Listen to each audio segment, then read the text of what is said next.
मैंने अपनी वीडियो में ऐसा क्या कह दिया था जो इन्होंने ऐसा कमेंट करके मुझे करेक्ट करने की कोशिश करी है।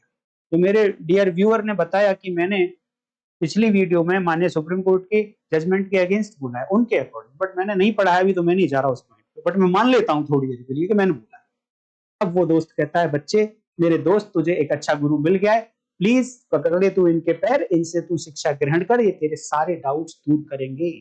नमस्कार दोस्तों, भारतीय साक्ष्य अधिनियम की सीरीज में हम लोग सेक्शन 119 पढ़ रहे हैं भारतीय साक्ष्य अधिनियम की।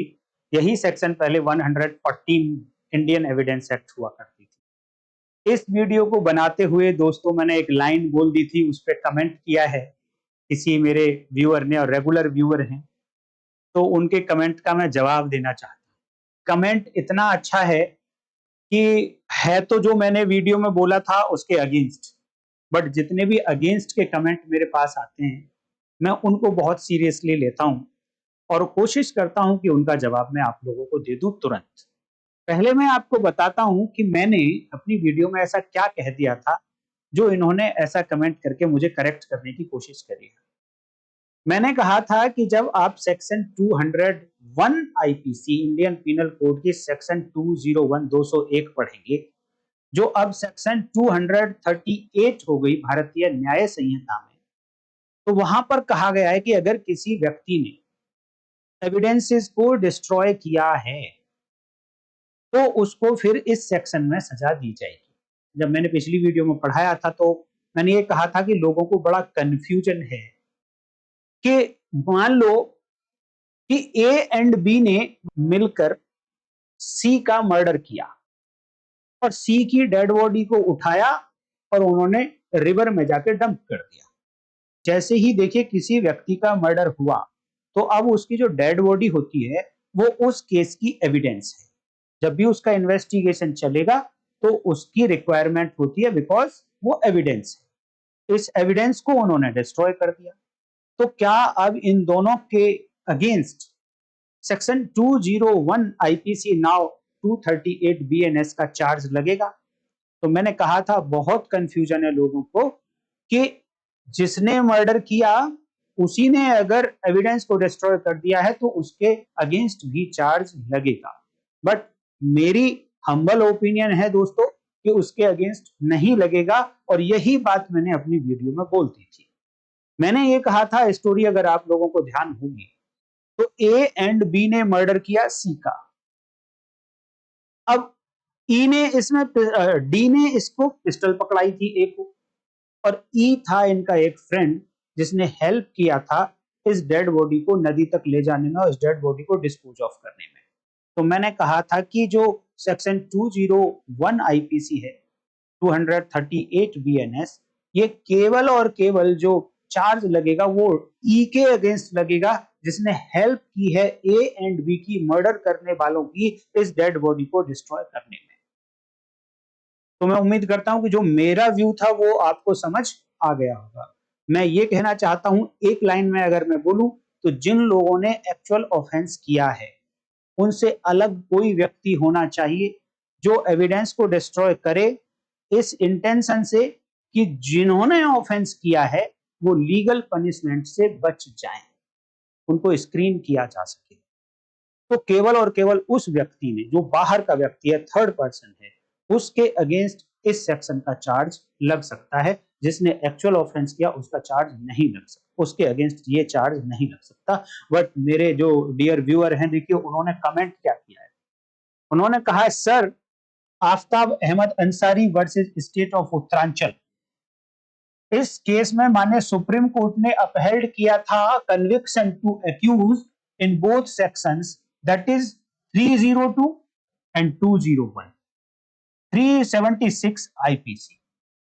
In contrast, you are saying that the same accused cannot be convicted under both section 302 IPC and section 201 IPC. Please explain me in detail how. बहुत अच्छी बात कही इन्होंने दोस्तों। देखिए मेरा ये मानना है कि जब भी आपके मन में कोई क्वेश्चन आए तो उसे आपको पूछना चाहिए, बिल्कुल नहीं शर्माना चाहिए कि मैं गलत पूछ रहा हूं, सही पूछ रहा हूं। लॉ में कुछ नहीं गलत होता है, ना ही कुछ ठीक होता है। जिसके पीछे आप लॉजिक दे देंगे वो ठीक है, जिसके पीछे आप लॉजिक नहीं दे पाएंगे वो गलत है। अब आप इतना कह सकते हैं कि जब माननीय सुप्रीम कोर्ट ने एक पॉइंट को डिसाइड कर ही दिया तो लोअर कोर्ट्स कहां मानने वाली है इस बात को? ठीक है, बिल्कुल नहीं मानेंगी, वो उनकी ड्यूटी है।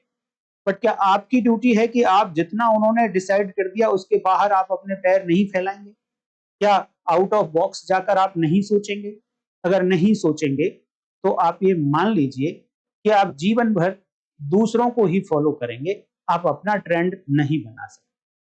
तो आउट ऑफ बॉक्स जाकर आप सोचिए, मैटर को जाने दीजिए माननीय सुप्रीम कोर्ट तक अगेन, और हो सकता है कि इस बार आपके फेवर में जजमेंट आ जाए, क्योंकि माननीय सुप्रीम कोर्ट के पास तो पावर है ना कि अपनी कही हुई बात को ही वो चेंज कर दें। देखिए, कभी कभी माननीय हाई कोर्ट्स भी एक डिफरेंट व्यू ले लेते हैं, क्योंकि उनके पास कोई लॉजिक होता है और लॉजिक देने की जिम्मेदारी आपकी है। आप प्रैक्टिसिंग काउंसिल हैं, लॉजिक देने की जिम्मेदारी आपकी है।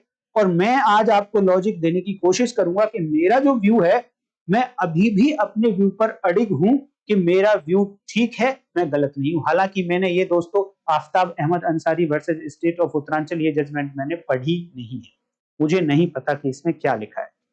मैं उम्मीद करता हूं कि मेरे वो डियर व्यूअर जिन्होंने कमेंट किया है जरूर पढ़ी होगी और जो बातें मैंने कही उससे मैच करके देखा होगा। अब मुझे नहीं पता कि इस केस में कितने एक्यूज हैं, किसने मर्डर किया था और किसने वो एविडेंस को डिस्ट्रॉय किया था। क्या ये दोनों सेम ही पर्सन हैं या ये अलग अलग पर्सन हैं?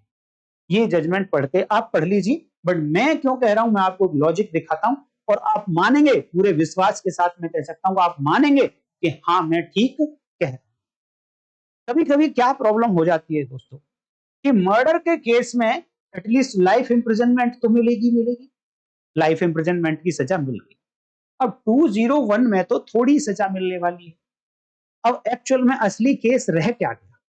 जब भी कोई पार्टी अपील में जाएगी तो टारगेट किसको करेगी? तो मुझे बेनिफिट किस में मिले?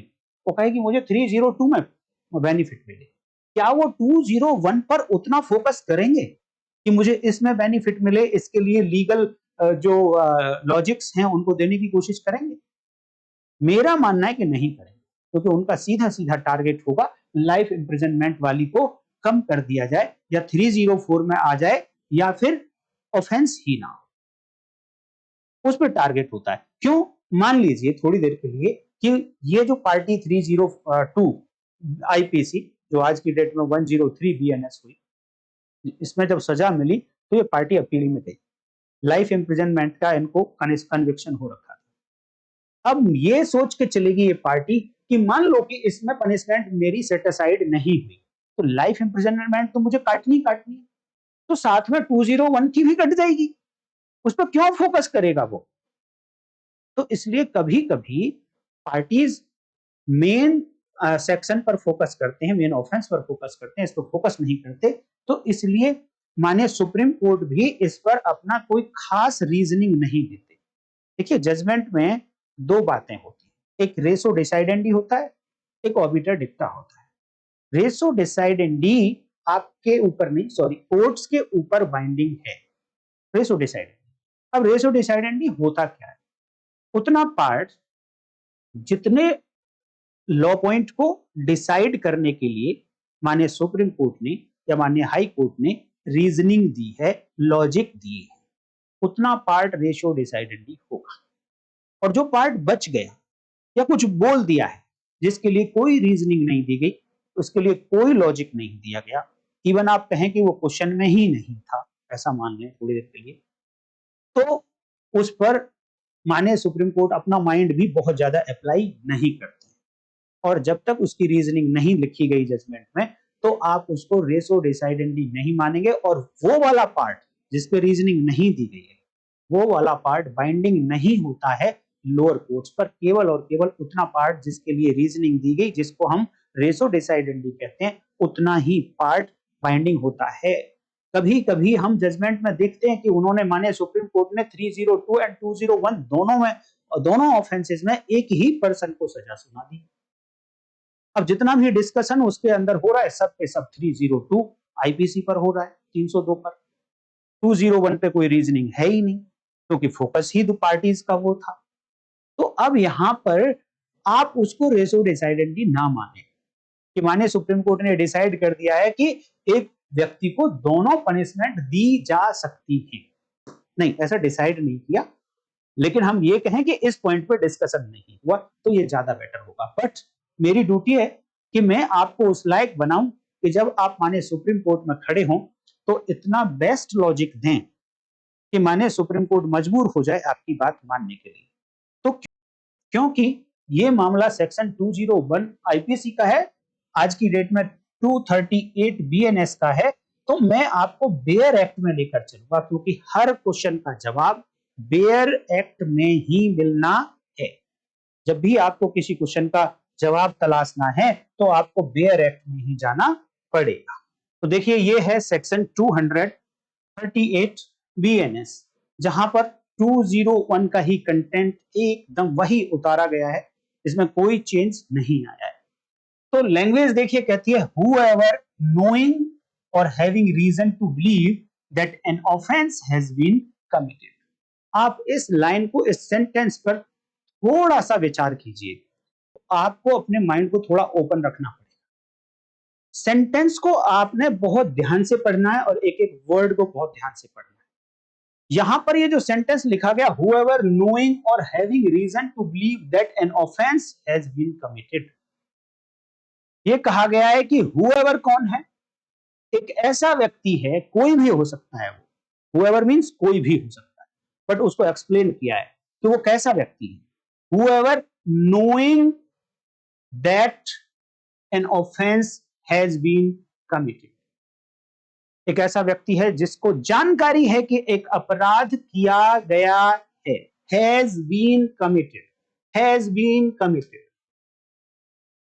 ये एक ऐसा व्यक्ति है जिसको जानकारी है कि एक अपराध किया गया है। क्या इस एंगल से जब हम पढ़ते हैं तो आपको लगता है क्या यहां पर ये whoever वही व्यक्ति है जिसने ऑफेंस किया है? देखिए, जब भी आप कोई ऑफेंस की डेफिनेशन पढ़ेंगे, कोई भी पिनल प्रोविजन पढ़ेंगे, तो वहां पर नोइंगली वर्ड यूज होता है, विद इंटेंशन यूज होता है, विद द नॉलेज यूज होता है, लेकिन वहां पर नॉलेज किसी फैक्ट की होती है, किसी एक्ट की होती है कि मैं जो ये एक्ट करने वाला हूं ये कैसा है, उसको इस एक्ट की नॉलेज होती है। ऑफेंस की नॉलेज नहीं होती। आप पढ़ लेना कोई भी सेक्शन उठा के,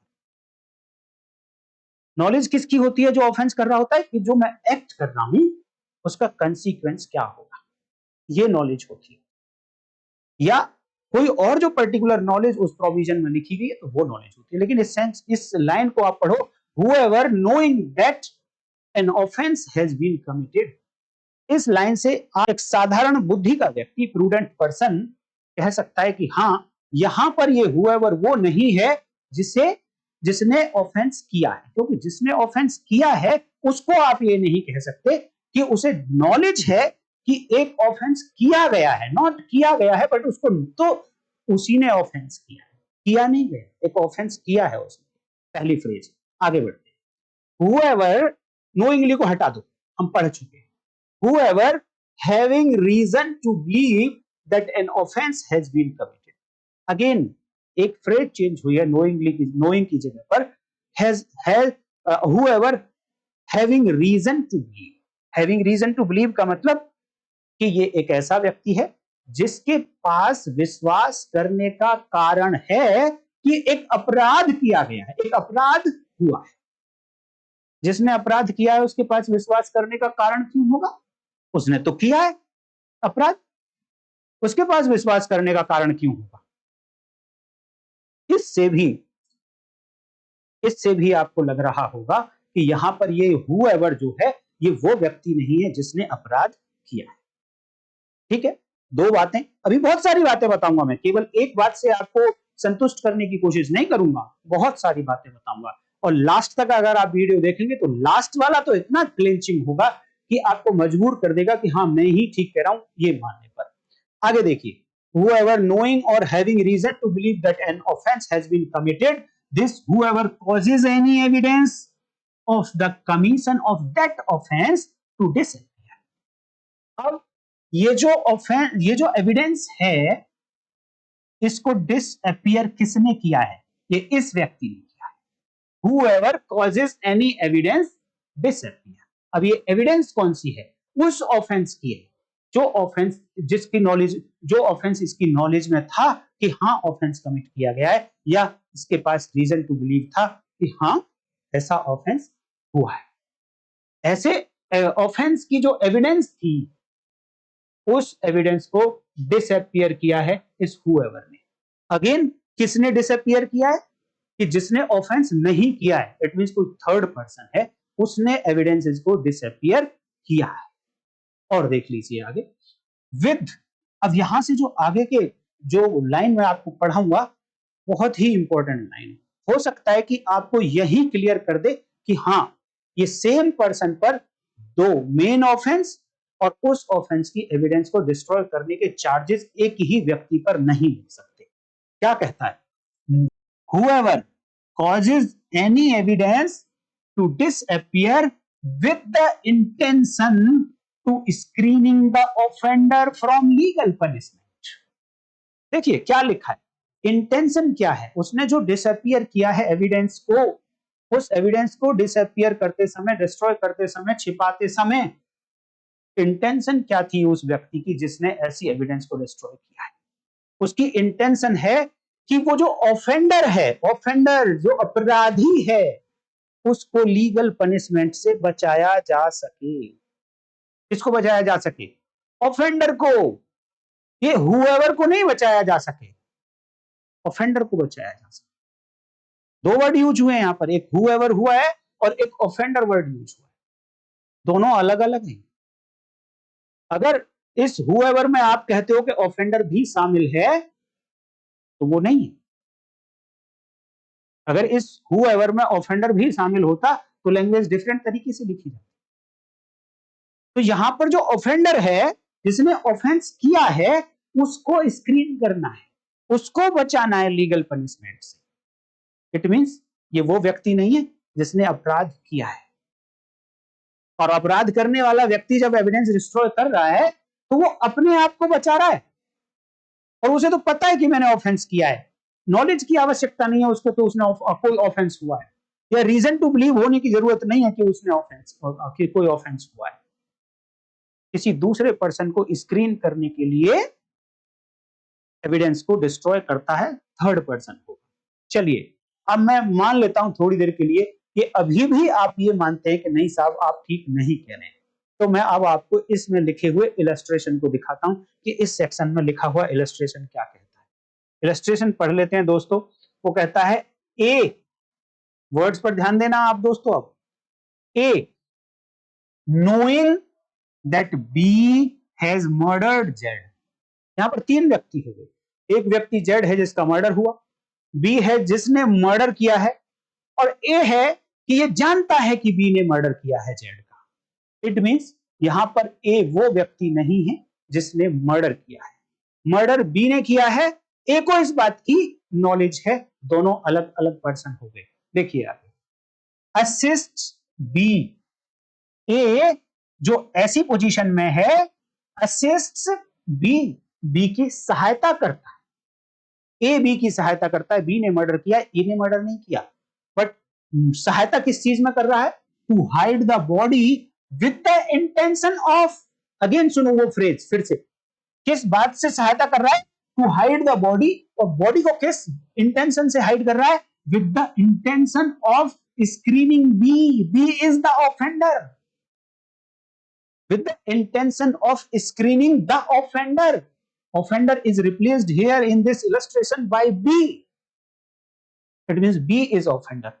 It means offender is the person who has committed the offense, not the person who has knowledge of the offense has been committed. तो यहां पर बी की हेल्प की है ए ने, और इंटेंशन है कि बी को स्क्रीन किया जाए फ्रॉम पनिशमेंट, सजा से बचाने के लिए। आगे पढ़ लीजिए अब, A is liable to imprisonment of either description for 7 years and also to fine. Who is liable for imprisonment? Only A, not B. अगर बी भी लायबल होता तो इस इलस्ट्रेशन में लिखा जाता that A and B shall be liable to imprisonment of either description for a 7 years, for a term of 7 years. But नहीं लिखा गया, केवल उस पर्सन को लिखा गया जिस पर्सन ने नॉलेज के साथ असिस्टेंस की है, नॉलेज के साथ एविडेंस को डिस्ट्रॉय किया है कि जिस व्यक्ति ने ऑफेंस किया उसको लीगल पनिशमेंट से बचाया जा सके। इट मींस वो ऑफेंडर जिसने ऑफेंस किया वो अलग है, जिसने एविडेंस डिस्ट्रॉय की वो अलग है। मैं मान लेता हूं कि अभी भी आप मानते हैं कि नहीं सर जी, अभी भी हम नहीं मानते हैं। आपने तोता और कौवे वाली कहानी सुनी होगी, एक बार मैंने कहानी सुनाई थी। दो दोस्त होते हैं और एक दोस्त उनमें से दूसरे दोस्त से कहता है मुझे एक अच्छे गुरु की जरूरत है दोस्त, मुझे यार दिलवा दे, मुझे कोई मिल नहीं रहा है। तो वो जो दोस्त है उसका कहता है कि चल मेरे साथ, मैं तुझे अच्छा गुरु दिलवाता हूँ। तो उस जो दोस्त कहता है मैं दिलवाता हूँ, उसके हाथ में एक पिंजरा लगा हुआ था, उसमें तोता था। उसे लेके निकल जाते हैं तो सामने एक साधु महाराज मिलते हैं, प्रणाम करते हैं। साधु महाराज ने पूछ लिया बच्चा कहाँ जा रहे? उन्होंने कहा बाबू प्रभु हम तो एक अच्छे गुरु की तलाश में जा रहे हैं। तो कह रहे ठीक है आइए हम सिखा देते हैं आपको, क्या शिक्षा चाहिए। और गुरुजी ने पूछ लिया कि भैया ये तुम्हारे हाथ में जो पिंजरे में है ये क्या क्या लटका के ले जा रहे हो? तो उसने कहा सर मैं कौवा ले जा रहा हूं। तो गुरुजी ने धमकाया, बेवकूफ तुझे इतना भी नहीं पता कि ये कौवा नहीं है तो तोता है। तो ये दोस्त कहता है जैसे गुरु की तलाश थी उस दोस्त को कि चल यार आगे चलते हैं।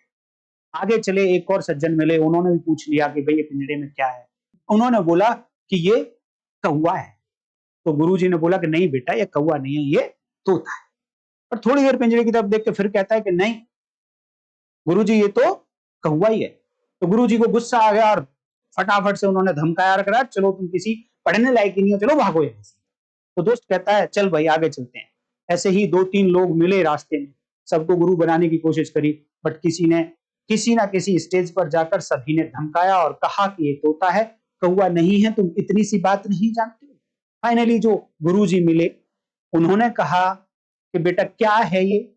तो ये बच्चे ने बोला कि ये कौवा है। तो गुरुजी कहते हैं कि नहीं बेटा ये तोता है। फिर से बच्चा कहता है नहीं गुरुजी ये तो कौवा है। गुरुजी फिर से समझाने की कोशिश करते हैं कि तोता है। समझाने का तरीका निकाला उन्होंने, बेटा तुमने तोते देखे हैं? कह रहा हाँ जी देखे। कौवे देखे हैं? हाँ जी देखे। तोता कैसा होता है? ग्रीन कलर का। कौवा कैसा होता है? काले कलर का। तो ये कैसा है? ग्रीन कलर का। इसीलिए कह रहा हूं बेटा मैं ये तोता है, ये कौवा नहीं। फिर भी बच्चा नहीं मानता, कहता नहीं सर ये तो कौवा है, तोता नहीं। फिर कहता है कि अच्छा बता कौवे की चोंच कैसी होती है? बोला काली होती है। तोते की चोंच कैसी होती है? लाल होती है। तो इसकी देख चोंच कैसी है? इसकी लाल है जी। कह रहा बेटा इसीलिए कह रहा हूं मैं कि ये तोता है। फिर थोड़ी देर पिंजड़े की तरफ देख के कहता है बच्चा कि नहीं गुरुजी ये तो कौवा ही है। फिर भी गुरुजी अभी भी नाराज नहीं। तो गुरुजी उसको कहते हैं बेटा तू मेरे साथ चल, मैं तुझे जंगल में लेके चलूंगा, बहुत सारे तोते, बहुत सारे कौवे और बहुत सारे जानवर दिखाऊंगा, इधर के जानवर दिखाऊंगा, कनेक्टेड सेक्शंस दिखाऊंगा। देन तुझे बताने की कोशिश करूंगा कि ये कौवा नहीं ये तोता है। तब वो दोस्त कहता है बच्चे मेरे दोस्त तुझे एक अच्छा गुरु मिल गया है, प्लीज पकड़ ले तू इनके पैर, इनसे तू शिक्षा ग्रहण कर, ये तेरे सारे डाउट्स दूर करेंगे। सिमिलरली दोस्तों अगर अभी भी आपको लगता है कि नहीं ऐसा नहीं है तो मैं आपसे क्वेश्चन पूछता हूं। मान लेते हैं थोड़ी देर के लिए, जैसा कि मैथ में माना जाता है, जब आपको जो प्रूव करना है उसके उल्टा मानकर चलिए, तो हमें ये प्रूव करना है कि जो मेन ऑफेंडर है उसको ये इस सेक्शन की पनिशमेंट नहीं दी जा सकती है, बट मैं मान के चलता हूं कि दी जा सकती है, जैसा कि उस जजमेंट में जो कमेंट में मैंने दिखाया बोला है।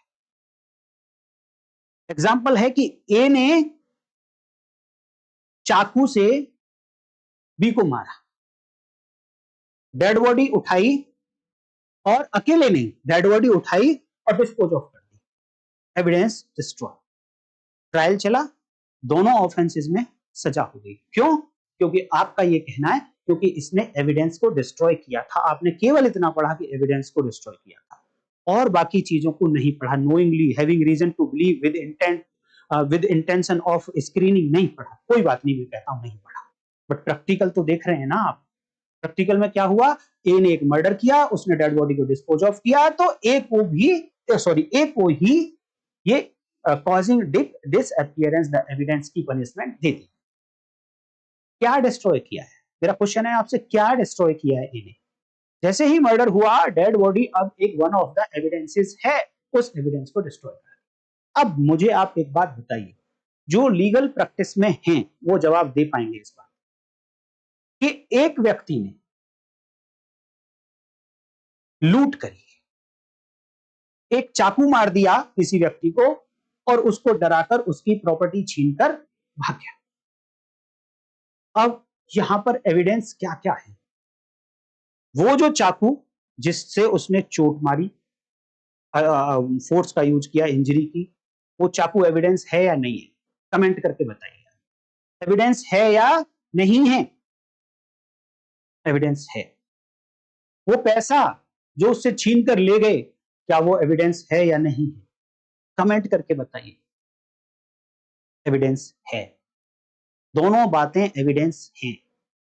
लेकिन अब ये ऑफेंडर जिसने ये रॉबरी की, वो क्या करता है? इस चाकू को जाकर उसी नदी में फेंक देता है जिस नदी में इन लोगों ने डेड बॉडी फेंकी थी। फेंक दिए। वो जो चाकू नदी में डाल के आया, क्या किया है उसने? एविडेंस को डिस्ट्रॉय किया है। अब जितने भी लोग प्रैक्टिस में हैं, प्लीज मुझे बताइए, इस केस में क्या सेक्शन 238 बीएनएस इस रॉबर के ऊपर चार्ज लगेगा? इस सेक्शन का कितने मैटर्स में आपने इस सेक्शन का चार्ज लगते हुए रॉबर के ऊपर देखा? जिसने चोरी की, चोरी करने के बाद उसने प्रॉपर्टी कहीं छिपा दी थी या डिस्ट्रॉय कर दी थी, क्या किया उसने? एविडेंस इसको डिसअपियर किया है। क्या इट मींस हर केस में, हर केस में, जिस केस में एक्यूज ने किसी भी एविडेंस को छिपाने की कोशिश की है, डिसअपियर करने की कोशिश की है या कर दी है, इररेस्पेक्टिव ऑफ कि वो केस क्या है, हर केस में ये सेक्शन लगेगी। और कितने सारे केसेस ऐसे होते हैं, कौन एक्यूज ऐसा है जो एविडेंसेस को डिसअपियर नहीं करता है? आप मुझे बताइए। 99% एक्यूज एविडेंसेस को डिसअपियर करते हैं। इट मींस हर 99% केसेस में ये सेक्शन इन्वोक होनी चाहिए। हर एक्यूज के ऊपर इस सेक्शन का चार्ज लगना चाहिए। लेकिन जब एविडेंस डेड बॉडी है, तब तो आप कहते हैं कि नहीं, इस सेक्शन का चार्ज लगा दो। लेकिन जब एविडेंस मनी है, एविडेंस चाकू है, डंडा है, कुछ और है, उसको भी तो डिस्ट्रॉय किया है भाई उसी एक्यूज ने, आज तक उसके ऊपर इस सेक्शन का चार्ज क्यों नहीं लगाया? उस सेक्शन में पनिशमेंट क्यों नहीं दी? क्यों? क्योंकि ये ऑफेंस उस पर्सन के ऊपर एक्चुअली बनता ही नहीं, उसके अगेंस्ट चार्ज बनता ही नहीं। आप प्रैक्टिस में देख लेना कितना आप ऐसा करते हैं। आप कभी कभी प्रोसिक्यूशन की तरफ से भी तो खड़े होते होंगे, आप पब्लिक प्रोसिक्यूटर भी तो होंगे। आपने कितने ऐसे केसेस में 201 आईपीसी का चार्ज लगवाया या 238 बीएनएस का चार्ज लगवाया? अगर आप मेरी वीडियो देख रहे हैं और आपने ऐसे कोई लगवाया तो मुझे प्लीज कमेंट करके बताइए। तो इन सब बातों को अगर आप ध्यान रखेंगे दोस्तों, तो आप भी डिसाइड कर पाएंगे कि जो मेन ऑफेंडर है, जो प्रिंसिपल ऑफ फर्स्ट डिग्री है या प्रिंसिपल ऑफ सेकंड डिग्री है, जिन्होंने क्राइम सीन पर प्रेजेंट रहते हुए ऑफेंस किया, अगर इन्होंने ही एविडेंस को डिस्ट्रॉय किया है, तो फिर इनके अगेंस्ट एविडेंस डिस्ट्रॉय करने का चार्ज नहीं लगेगा। Again in my humble opinion, आपका क्या व्यू कहता है कि मैं आपको कन्विंस कर पाया या नहीं कर पाया? मेरे लॉजिक ठीक है या नहीं? मैं आपके कमेंट्स का इंतजार करूंगा। थैंक यू इन व्यूअर्स का, जिन्होंने कमेंट किया, जिसके कारण मैं कुछ बोल पाया और बहुत सारे लोगों के भी शायद डाउट क्लियर हो जाए। मैं ये नहीं कहता हूं कि माननीय सुप्रीम कोर्ट ने गलत किया, मेरा मानना है कि ये क्वेश्चन ही नहीं उठा वहां, और मेरा मानना है कि हो सकता है कि ये दोनों पर्सन अलग अलग हो। जब जजमेंट को आप पढ़ें तो आप पढ़ के देखिए, एक बार लैंग्वेज पढ़िए, आप क्या कहते हैं। तो दोस्तों, आज की वीडियो में इतना ही रखते हैं, और जिन व्यूअर ने कमेंट किया है, प्लीज आप ऐसा मत मानिए कि मैं आपको कुछ गलत कह रहा हूं या मैंने आपका कमेंट यहां पर दिखा दिया है। आप प्लीज बुरा मत मानिए, बल्कि मुझे बहुत अच्छा लगा है कि आपने मेरे अंदर की वो बात निकलवा दी जो शायद मैं बिना आपके इस कमेंट के शायद नहीं निकालता। एक लाइन में आपको बोल के चला कि जैसा कि मैंने वीडियो में बोल ही दिया था पीछे से, बट एक्चुअल में लॉजिक होता है। मैं फिर आपसे रिक्वेस्ट करूंगा कि जब भी मेरा कोई स्टेटमेंट अगर माननीय सुप्रीम कोर्ट के जजमेंट के कहीं अगेंस्ट आप पाते हैं तो प्लीज आप जरूर लिखिए। अगर सचमुच में मैं गलत हूंगा तो मैं माफी मांग लूंगा आपसे आकर और अपने आप को करेक्ट कर लूंगा और वो पोर्शन वीडियो में से निकाल भी दूंगा। और अगर मेरे पास लॉजिक होगा कि नहीं मैं ठीक हूं तो मैं वो लॉजिक जरूर बताऊंगा, जिससे कि कभी भी आपको मौका मिले माननीय सुप्रीम कोर्ट के सामने ये आर्गुमेंट करने का तो आप धड़ल्ले से कर पाए। सपोर्ट के लिए बहुत सारी चीजें देख सकते हैं कि नोइंग का मतलब क्या होता है। आप नोइंग देखिए, रीजन टू बिलीव कहां कहां पर यूज हुआ है, रीजन टू बिलीव का मीनिंग देखें, रीजन टू बिलीव कौन कौन सी सेक्शंस में यूज हुआ है। तो सेक्शन 317 सब सेक्शन 2 आप पढ़ेंगे, वहां पे भी reason to believe word use हुआ है, नोइंगली वर्ड यूज हुआ है। सिमिलरली जिस व्यक्ति ने चोरी का ऑफेंस किया है उसके अगेंस्ट चोरी की संपत्ति रिसीव करने का चार्ज नहीं लग सकता। और इस पे तो कहीं ना कहीं आपको माननीय सुप्रीम कोर्ट की जजमेंट भी मिल जाएगी। तो उसी की एनालॉजी यहां भी ड्रॉ करिए। तो प्लीज वो व्यूअर बुरा ना माने, कमेंट आप करते रहिए, वीडियो को लाइक जरूर कर दिया करो दोस्तों। वीडियो आप लाइक करते हैं तो मुझे मोटिवेशन मिलता है, कमेंट करते हैं मुझे मोटिवेशन मिलता है, शेयर कर देंगे तो बहुत ही अच्छा रहेगा, ज्वाइन कर लेंगे तो और भी अच्छा रहेगा। ठीक है, आज की वीडियो में इतना ही रखते हैं, कल फिर मिलेंगे। तब तक के लिए नमस्कार, जय